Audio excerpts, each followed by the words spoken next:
तो अब next topic जो हम लोग पढ़ेंगे वो है इकोलॉजिकल निके।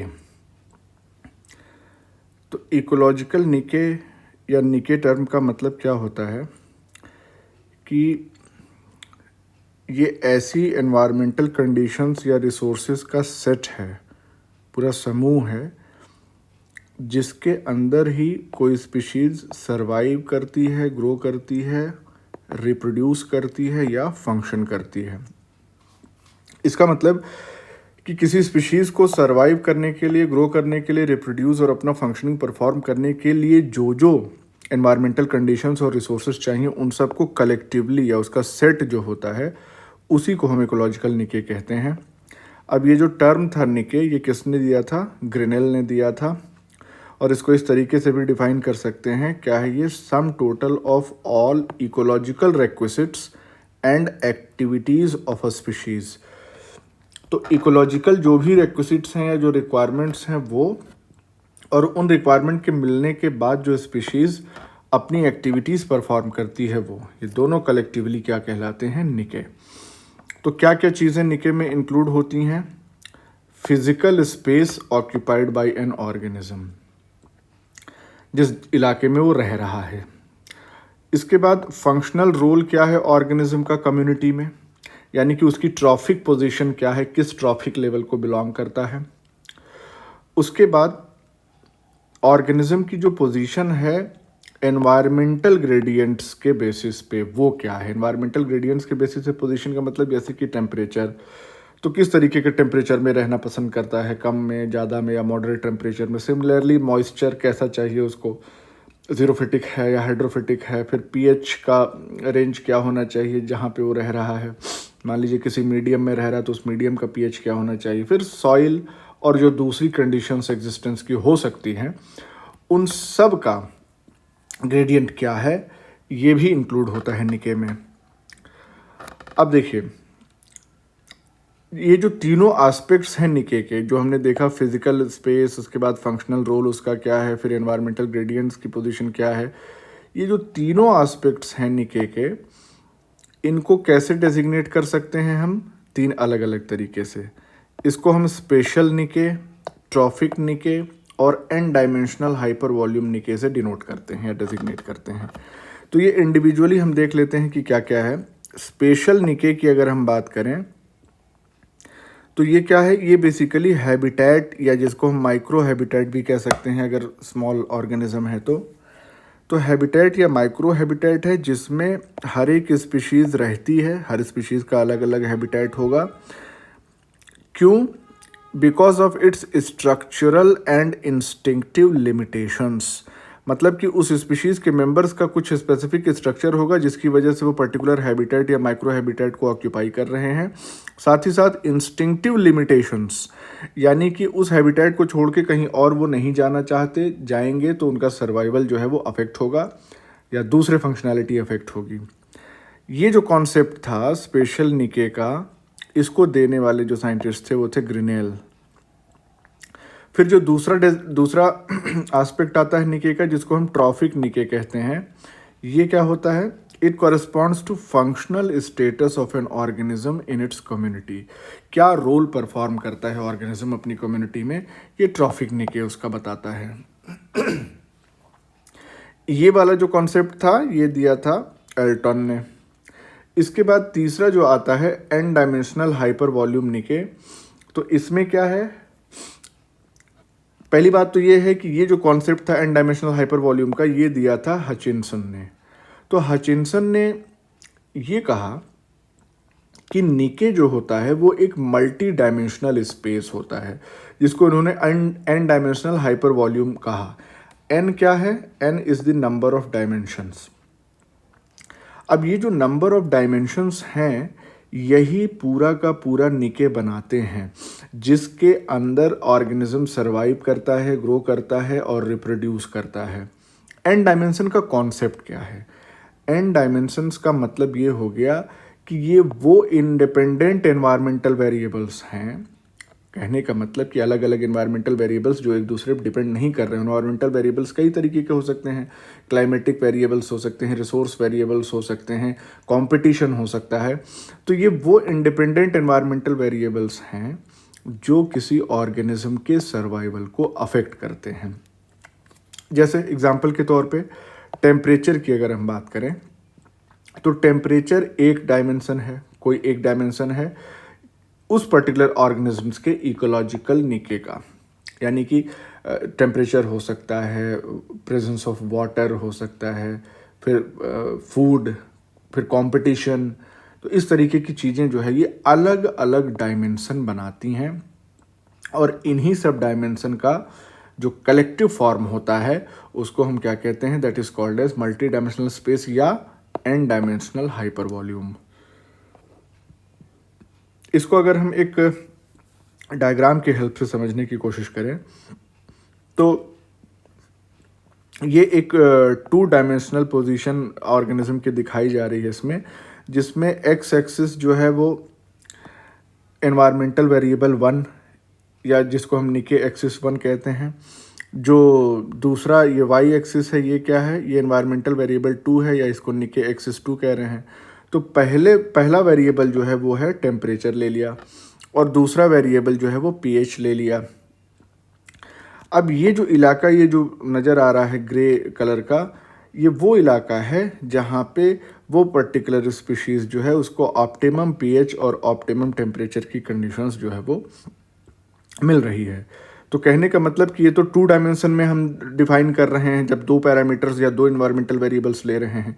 इसी तरीके से बहुत सारे जब इन्वायरमेंटल वेरिएबल्स हम इकट्ठा करेंगे तो फिर एन डायमेंशनल हाइपर वॉल्यूम तैयार होगा, जिसमें वो पर्टिकुलर स्पीशीज़ जो है वो रिसाइड करेगी और अपनी एक्टिविटीज़ परफॉर्म करेगी। इसीलिए उसको हम कहते हैं मल्टी डायमेंशनल स्पेस या मल्टी डायमेंशनल निके या एन डायमेंशनल हाइपर वॉल्यूम कहते हैं उसको। अब देखिए, निके में 2 और टर्म्स आते हैं, फंडामेंटल निके और रियलाइज्ड निके। तो क्या डिफरेंस है दोनों में, इसको समझते हैं। फंडामेंटल निके क्या है, इसको हम लोग फिजियोलॉजिकल निके या प्री इंटरैक्टिव निके भी कहते हैं। तो फंडामेंटल निके, इसका मतलब ये होता है, ये क्या है बेसिकली, ये एक maximum theoretical inhabited hyper volume है जो कोई स्पीशीज़ ऑक्यूपाई कर सकती है जब कोई दूसरी स्पीशीज़ ना हो। यानी कि किसी पर्टिकुलर हैबिटेट का वो इलाका जो इकलौती स्पीशीज़ अगर इसमें प्रेजेंट है तो वो पूरा का पूरा इलाका इस्तेमाल कर ले मैक्सिमम थ्योरेटिकल जो इनहेबिटेड वॉल्यूम है, जब दूसरी स्पीशीज़ मौजूद ना हो। यानी कि कोई कॉम्पिटिटर ना हो, कोई प्रेडेटर ना हो, उस दौरान मैक्सिमम अवेलेबल स्पेस जो मिलेगा उसी को हम फंडामेंटल निके कह रहे हैं। तो जाहिर सी बात है ऐसा नेचर में तो होता नहीं है, तो ये एक हाइपोथेटिकल आइडियलाइज्ड निके होता है जहाँ पे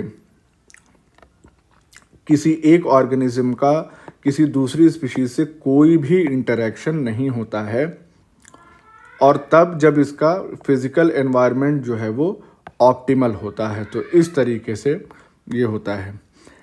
इसके बाद जो है रियलाइज्ड निके की अगर हम बात करें तो रियलाइज्ड निके जो होता है इसको हम लोग पोस्ट इंटरैक्टिव निके भी कहते हैं।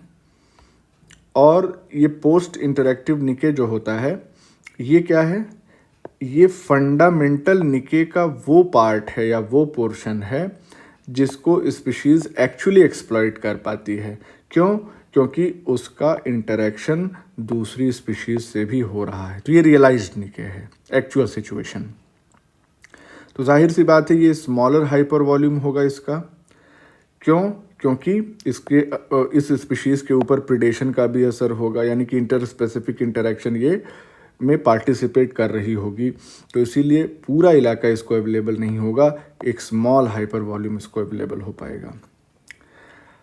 तो इसको अगर ग्राफिकल रिप्रेजेंटेशन इसमें हम यहाँ पे देखें तो ये निके एक्सिस 1 है, ये निके एक्सिस 2 है, सिमिलरली यहाँ पे भी।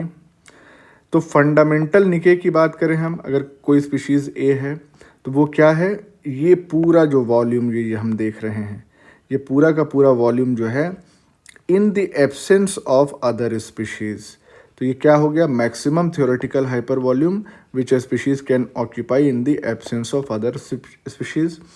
और जब रियलाइज्ड निके की बात करते हैं उसी स्पीशीज ए की, तो ये क्या है, एक स्मॉल हाइपर वॉल्यूम है जहाँ पे दूसरे स्पीशीज से भी इंटरेक्शन हो रहा है। तो यहाँ पे स्पीशीज ए का जो इलाका है, दायरा है, वो घट गया, ओरिजिनल जो फंडामेंटल वैल्यू थी उससे कम हो गया।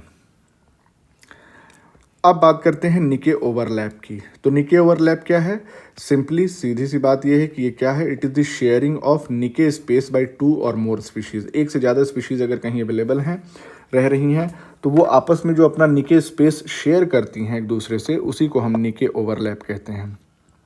ये कब होता है, जब दो स्पीशीज सेम रिसोर्स को यूज़ करते हैं या जो दूसरे एनवायरमेंटल वेरिएबल्स हैं उनमें भी सिमिलैरिटी होती है, तब निके ओवरलैप की सिचुएशन आती है। अब कितना ओवरलैप होगा, यानी कि डिग्री और टाइप ऑफ निके ओवरलैप, इसको यूज़ करके इंटर स्पेसिफिक कंपटीशन कितना हो रहा है इन दोनों स्पीशीज़ में, इसको हम एसेस कर सकते हैं। तो जैसे यहाँ पे अगर आप ध्यान से देखें तो ये जो एक्स एक्सिस है ये क्या दिखा रहा है कि कितना निके जो है या निके का डायमेंशन ये दिखा रहा है, और ये जो वाई एक्सिस है वो रिसोर्स यूटिलाइजेशन दिखा रहा है। हमारे पास दो स्पीशीज़ है एक्स और वाई, और स्पीशीज़ एक्स का कुछ इलाका जो है ये स्पीशीज़ वाई के कुछ इलाके से ये ओवरलैप कर रहा है, इसी को हम कह रहे हैं निके ओवरलैप। यानी कि इतना रिसोर्स का पोर्शन जो है वो, या एनवायरनमेंट का पोर्शन, दोनों ही स्पीशीज़ इस्तेमाल कर रही हैं। तो portion of resource that is used by both species, इसी को हम कहते हैं निके ओवरलैप। अब यहाँ पे निके का जो ब्रेथ है, चौड़ाई है, एक्स है, तो ये जो ब्रेथ है एक्स स्पीशीज़ का, ये यहाँ से लेकर के यहाँ तक है, और निके ब्रेथ जो है वाई का, ये तो हम देख ही रहे हैं। तो जो कॉमन एरिया है वो निके ओवरलैप का एरिया कहलाएगा। तो निके विड्थ या ब्रेथ भी देख लेते हैं क्या होता है। इसको निके ब्रेथ भी कहते हैं और निके साइज भी कहते हैं।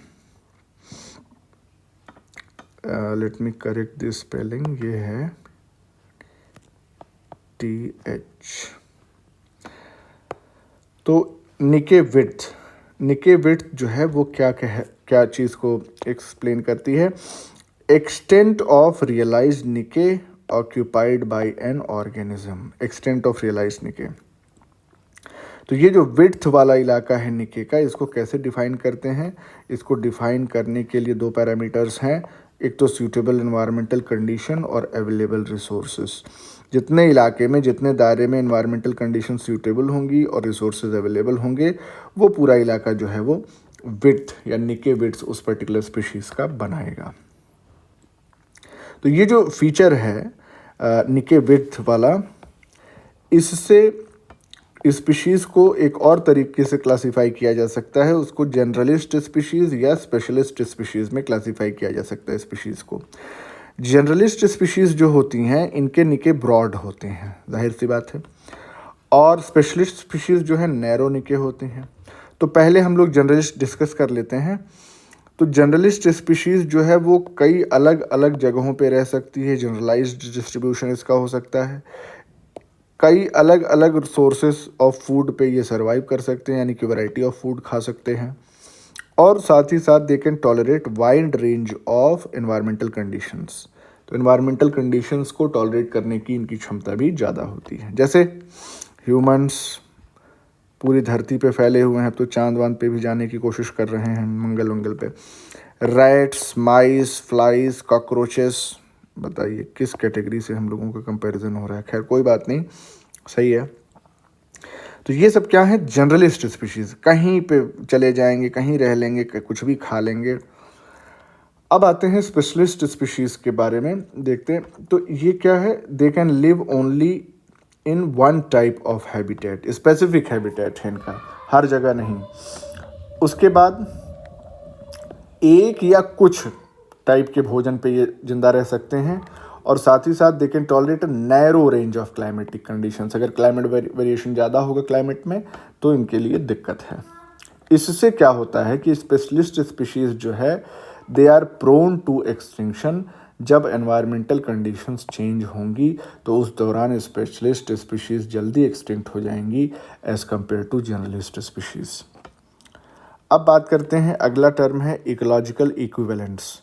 इकोलॉजिकल इक्विवेलेंट्स का मतलब ये हो गया कि ये वो ऑर्गेनिजम्स हैं जो सेम या सिमिलर निके ऑक्यूपाई करते हैं इन डिफरेंट जियोग्राफिकल रीजन्स। अलग अलग इलाके में सिमिलर निके ऑक्यूपाई करने वाले ऑर्गेनिजम्स को इकोलॉजिकल इक्विवेलेंट कहा जाता है। इक्विवेलेंट हैं, एक दूसरे के सिमिलर हैं स्टेटस में। ये आइडिया किसने दिया था? ग्रेनेल ने दिया था 1924।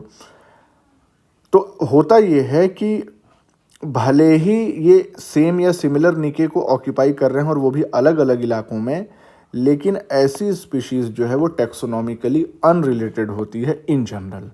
तो जनरली टेक्सोनॉमिकली रिलेटेड नहीं होती है, तब भी ये सेम निके ऑक्यूपाई करती है। जैसे कि एग्जांपल लें, ग्रास लैंड कम्युनिटी की अगर हम बात करें तो ग्रास लैंड कम्युनिटी जो होती है, ग्रास लैंड कम्युनिटी में अलग अलग जो प्रोड्यूसर्स होते हैं या ग्रास की स्पीशीज़ होती हैं और जो कंज्यूमर्स होते हैं हर्बीवोर्स, वो इलाके के बदलने के साथ साथ यानी कि डिफरेंट जियोग्राफिकल रीजन्स में वो स्पीशीज़ अलग अलग हो सकती हैं, लेकिन जो फंक्शनैलिटी है, वो जो निके शेयरिंग है, वो दोनों की सेम ही है। ग्रास लैंड प्रोड्यूसर्स जो ग्रास स्पीशीज़ होंगी वो ग्रो करेंगी तेज़ी से और हर्बीवोर्स उसको कंज्यूम करेंगे। तो फंक्शनैलिटी तो सेम है, लेकिन वो स्पीशीज़ अलग अलग हो सकती हैं और वो इलाके अलग अलग हो सकते हैं जहाँ पे वो पाए जा रहे हैं। तो दे आर इकोलॉजिकल इक्विवेलेंट्स। फिर टर्म आता है इकोलॉजिकल कंप्रेशन का। तो इकोलॉजिकल कंप्रेशन क्या है कि सपोज़ करिए कि बहुत सारी कॉम्पिटिटिव स्पीशीज़ जो है किसी इलाके में रह रही हैं, तो उसमें हर एक स्पीशीज़ जो है वो जब अपने भोजन को ढूंढने के लिए बाहर निकलेगा तो उसका जो है इलाका, वो दायरा वो सीमित हो जाएगा। टोटल जो अवेलेबल हैबिटेट है उसमें से कुछ इलाके में ही वो अपना भोजन वगैरह ढूंढ पाएगी वो स्पीशीज़, क्योंकि उसके साथ साथ और बहुत सारी स्पीशीज़ रह रही हैं जो उससे कॉम्पीट कर रही हैं फूड के लिए। तो ये दायरे का सीमित हो जाना या अवेलेबल हैबिटेट का कम हो जाना ही इकोलॉजिकल कंप्रेशन कहलाता है। तो इसका मतलब ये हो गया कि जब बहुत सारी स्पीशीज़ किसी हैबिटेट का इस्तेमाल करती हैं तो हर एक स्पीशीज़ के द्वारा जो हैबिटेट का इलाका इस्तेमाल किया गया वो कम हो जाता है, श्रिंक हो जाता है। लेट मी करेक्ट दिस,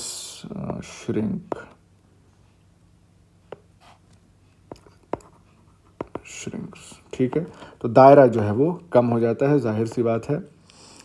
अब इससे होता क्या है, इससे क्या चेंजेस आते हैं?